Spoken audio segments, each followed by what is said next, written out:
খুব ইম্পর্টেন্ট 3টে বন্দর ইরানের।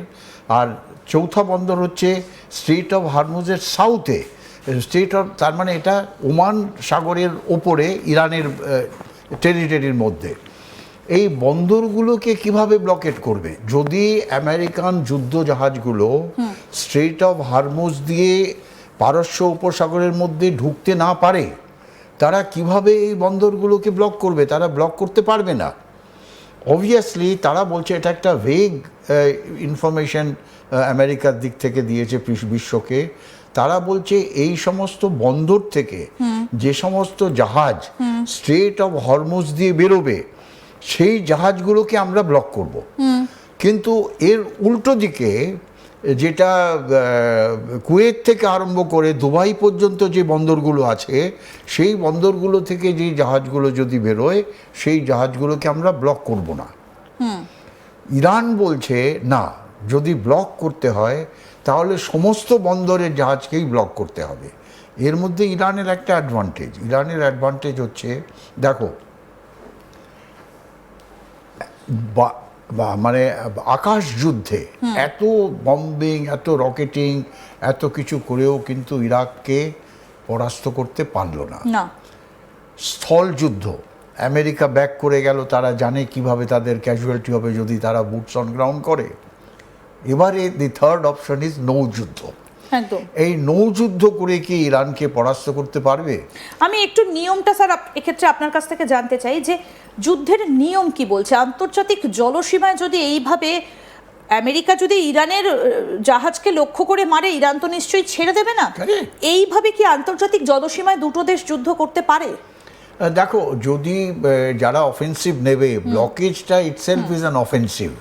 তুমি অফেন্সিভ নিয়ে একটা আন্তর্জাতিক জলসীমাকে বন্ধ করে দিলে, যেখানে পৃথিবীর সব দেশের জাহাজের সেখানে যাওয়ার একটা রাইট থাকে, তার মানে সেটা তুমি সেই দেশের এগেনস্টে, তুমি পৃথিবীর প্রায় সমস্ত দেশের এগেনস্টেই তুমি যুদ্ধ ঘোষণা করবে। আর মেইন এখানে হবে Chinese, they are the main people. আমি চীনের বিষয়টাতে আসছি, তাহলে আমেরিকার বিষয়টাতে একটুখানি যদি নজর দিই, তাহলে আমেরিকা কিভাবে করবে, কিভাবে সম্ভব এই ব্লকেটগুলোকে চালিয়ে যাওয়া? দেখো, আমার একটা পুরনো কথা, আমি আবার ইতিহাস নিয়ে আসি, আমি একটা পুরনো লোক।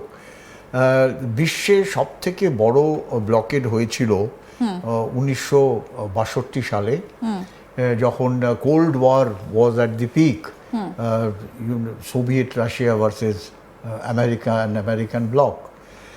দেখো, তখনকার দিনে তো ইন্টারকন্টিনেন্টাল ব্যালিস্টিক্স মিসাইল ছিল না। তো আমেরিকা কি করলো, রাশিয়াকে রেঞ্জে আনার জন্যে ইউকে আর স্পেনে তারা নিউক্লিয়ার মিসাইল ডিপ্লয় করলো। রাশিয়া জানতে পারলো যে আমেরিকার এই মিসাইল সিস্টেম এখন আমাদের যে কোনো শহরের মধ্যে হিট করতে পারে। রাশিয়া কি করলো, কিউবা আমেরিকার সব থেকে ক্লোজেস্ট কমিউনিস্ট বেস কান্ট্রি।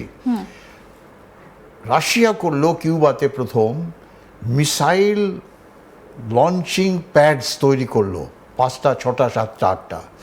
তখনকার দিনে তো ওই ট্যাঙ্কের চেসিসের ওপরে মিসাইল বা বড় ভেহিকেলের ওপরে মিসাইল সিস্টেম ছিল না, গ্রাউন্ডে সারফেস টু সারফেস মিসাইলের বেস বানাতে হতো। মিসাইল বেস বানিয়ে জাহাজে করে they started sending the nuclear missile. আমেরিকার স্যাটেলাইট অ্যান্ড সিআইএ জানতে পারলো যে এই মিসাইল বেস কিউবাতে তৈরি হয়ে গেছে। তারা কী করলো, আমেরিকার তখন প্রেসিডেন্ট হচ্ছে জন এফ কেনেডি, আর রাশিয়ার প্রেসিডেন্ট হচ্ছে ক্রুশ্চেভ। তা এদের মধ্যে তখন খটখট লেগেছিল। জন এফ কেনেডি বলল, আমি পুরো কিউবাকে ব্লকেট করে দিচ্ছি। কিন্তু ব্লকেট কথাটা যেহেতু যুদ্ধ, সেটা আমেরিকান কংগ্রেসের পারমিশন ছাড়া সেটা বলতে পারে না। তো সেখানে একটা নতুন জিনিস দিয়ে দিল জন এফ কেনেডি, আমরা কিউবাকে কোয়ারেন্টাইনের মধ্যে ফেলে দেব।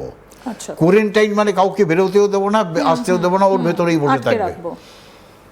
আর রাশিয়ান জাহাজে করে মিসাইল আসছিল, এই সমস্ত নিউক্লিয়ার মিসাইল, সেই জাহাজগুলোকে আমেরিকা বলল, জন এফ কেনেডি, আমরা কিউবাতে ঢুকতে দেব না।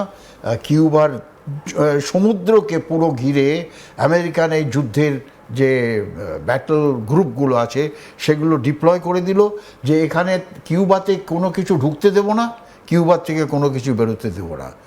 40 দিন ধরে এই ব্লকেজ চললো। একটা দ্বিতীয় তৃতীয় বিশ্বযুদ্ধের একটা পরিস্থিতি শুরু হয়ে গেছিল বিশ্বব্যাপী।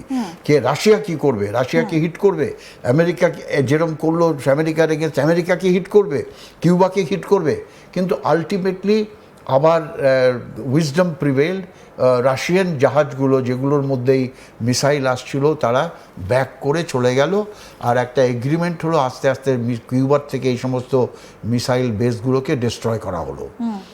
এবারে এইটা হচ্ছে ব্লকেড মানে স্ট্রেট অফ হরমুজের একেবারে একটা রাউন্ড সিস্টেম করে যে একটা জাহাজও সেখানে ঢুকবে না, একটা জাহাজ বেরোবে না, বেরোবে। একটা ব্যাটল গ্রুপ মানে আমেরিকার সেখানে অলরেডি 4টে ব্যাটল গ্রুপ পৌঁছে গেছে। আচ্ছা, এটা কি এবার কি বুটস অন গ্রাউন্ড হবে এই বন্দর আব্বাস বা কার্গ আইল্যান্ড বা জাস্ক বা এই যে খমেইনি আমরা দেখলাম, এই জায়গাগুলোতে কি এবার ইউএস এর নেভি অফিসাররা নেমে পড়বেন? না, তারা ঢুকতেই পারবে না সেখানে। দেখো, এই 4টে বন্দরের থেকে মেইন যে ফেসিলিটিসগুলো নেয় এনার্জি, সেটা হচ্ছে চায়না। শুধু চায়না না, China, India, Japan, south Korea, তারপর সাউথ এশিয়ান কান্ট্রিগুলো, তারা ম্যাক্সিমাম বেনিফিট এই 4টে পোর্ট থেকে পায়, যেখান থেকে তাদের এনার্জি লোড করা হয়। তারপর কোরিয়ার জাহাজগুলোকে আনলোড করে লোডিং করা হয়। এই বন্দরগুলোতে আমেরিকা যদি ঢুকতে চায়, আমেরিকা একটা নেভাল ব্যাটল করে, একটা নেভির যুদ্ধ করে সেখানে ঢুকতে হবে। সেখানে ইরান তো তাদের ছাড়বে না। আর কিন্তু অ্যাডভান্টেজ যেটা হবে, যেটাই ব্লকেটটা যদি করে থাকে, এই অয়েলের দাম এক ব্যারেল কিন্তু $200 পর্যন্ত হয়ে যাবে, যেটা ইরানেরও একটা অ্যাডভান্টেজ হবে, আমেরিকারও একটা অ্যাডভান্টেজ হবে। আর কিন্তু যদি আমেরিকা সেখানে মিলিটারিলি এই পোর্টগুলো দখল নিতে চায়, নেভির যুদ্ধ করে, নেভাল যেখানে এমপিভিএস যুদ্ধ হবে বা নেভাল গানস থেকে ফায়ার করা হবে, Iranian are going to retaliate in a big way. শুধু রিটালিয়েশনটা যা আমাদের কাছে খবর আছে, ইরানিয়ান 2 রকম মিসাইল তৈরি করেছে, অ্যান্টিশিপ মিসাইল, আর তাদের একটার নাম দিয়েছে হরমুজ 1, আরেকটার নাম দিয়েছে হরমুজ 2। এই মিসাইলগুলো এই যে বন্দরগুলো, এই বন্দরগুলো ওভারলুক করে বড় বড় পাহাড় আছে, সেই পাহাড়ের ওপরে বাংকার করে তারা কিন্তু এই মিসাইল সিস্টেম ডিপ্লয় করে রেখেছে। যদি আমেরিকান কোনো আক্রমণ, মিলিটারিলি আমেরিকা যদি এই বন্দরগুলো নিতে চায় বা স্ট্রেট অফ হরমুজকে ওপেন করতে চায়, এই সমস্ত বাংকার থেকে এই মিসাইল ফায়ার করা হবে এই সব আমেরিকার যুদ্ধজাহাজের ওপর, ড্রোন আক্রমণ হবে। তারপর যেটা আমরা বলি আনকনভেনশনাল ওয়ারফেয়ার, যেটা অ্যাসিমেট্রিক ওয়ারফেয়ার ইরান করবে, ছোট ছোট স্পিড বোট দিয়ে, যেটাকে ফার্স্ট স্ট্রাইক বোট বলা হয়, সেই স্পিড বোট দিয়ে আমেরিকার নেভাল মাইটের সঙ্গে যুদ্ধ করবে। কিন্তু আমেরিকাও এই যে যার নেভাল ফ্লিট, এই নেভাল ফ্লিটগুলোকে এয়ার কভার দেবে। কিন্তু তার কারণ বাই অ্যান্ড লার্জ আমেরিকা কিন্তু ইরানের এয়ারকে ডমিনেট করছে। তারা চাইবে কি এই যে সমস্ত ব্যাটল গ্রুপগুলো আছে, সেই ব্যাটল গ্রুপগুলোকে এয়ার কভারের জন্য আমেরিকার ফাইটার এয়ারক্রাফট কিন্তু এর মধ্যে ইনভলভ হবে।